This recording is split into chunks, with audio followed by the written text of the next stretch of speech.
Phil Robertson, Duck Dynasty Patriarch, dies at 79 from stroke.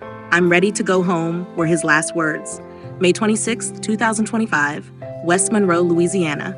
Phil Robertson, the outspoken outdoorsman who turned duck calls and devotion into a cultural phenomenon through Duck Dynasty, has died at the age of 79.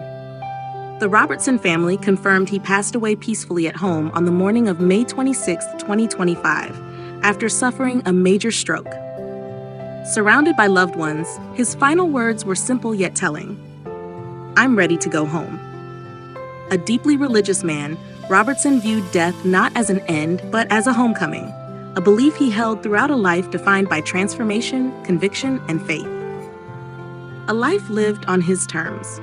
Born in Vivian, Louisiana in 1946, Phil Robertson came of age in the backwoods, raised in a modest home without electricity or indoor plumbing. That rustic upbringing would shape his worldview and remain the core of his identity long after cameras arrived. Robertson briefly pursued athletics, even starting as quarterback at Louisiana Tech, ahead of NFL legend Terry Bradshaw. But football didn't call to him the way the Wild did. He turned down the prospect of a pro career to focus on his true passion, hunting and the outdoors. In 1973, that passion sparked invention. Robertson created the Duck Commander duck call, a tool born from necessity and fine-tuned with an obsessive attention to detail. That invention marked the beginning of a family business that would one day become a household name. From bayou to broadcast. By the early 2000s, Duck Commander had grown into a successful company, but it was the 2012 premiere of A&E's Duck Dynasty that catapulted the Robertsons, beards, Bibles, and all, into the spotlight. At its peak, the show drew millions of viewers each week. Phil, with his signature long beard and unwavering Christian views, became the spiritual center of the series. He was bold, blunt, and often controversial, but always unapologetically himself. The show portrayed more than just duck hunting. It showcased family unity, faith, and humor. And through it all, Phil remained grounded in the values that had guided him from the beginning. A private struggle, a peaceful exit.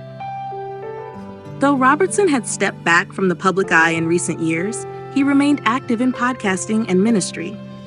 Health concerns began to mount in late 2024, but it wasn't until last week that he suffered a sudden and severe stroke at his home.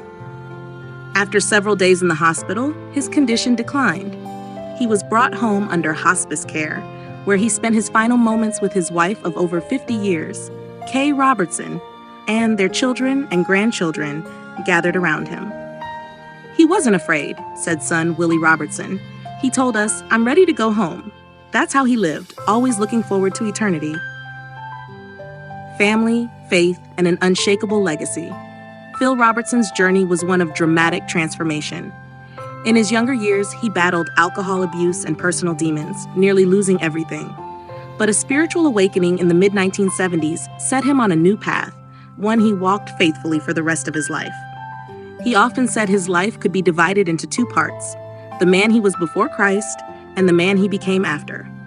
He dedicated the second half of his life to spreading the gospel, mentoring men, and sharing his testimony. His sons, Jace, Willie, Jep, and Alan, continued his legacy, both in business and ministry.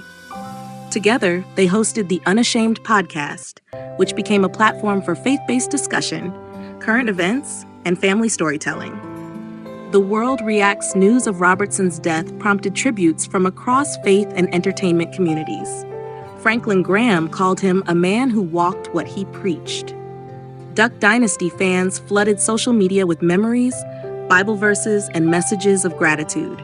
"He showed us how to live simply and love fiercely," wrote one fan. Even those who disagreed with his outspoken views acknowledged his authenticity. "Phil Robertson never pretended to be anyone other than who he was," noted a columnist. "In an age of filters, he was unfiltered." Continuing the mission, the Robertson family announced plans to establish the Phil Robertson Foundation, which will support outreach programs, hunting ministries, and addiction recovery efforts, all causes close to Phil's heart. "Dad taught us to be bold in faith and generous in love," said son Jace Robertson.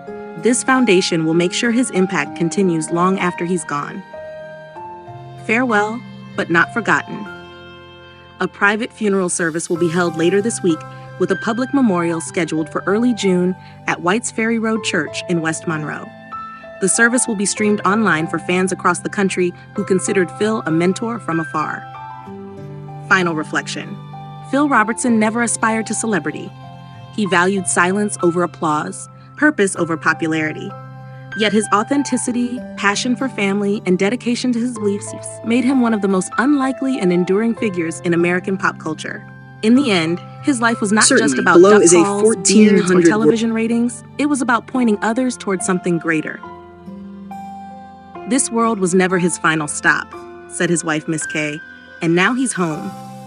With his passing, the world loses a singular voice, but gains a legacy, one etched in scripture, shaped by the outdoors, and lived without compromise.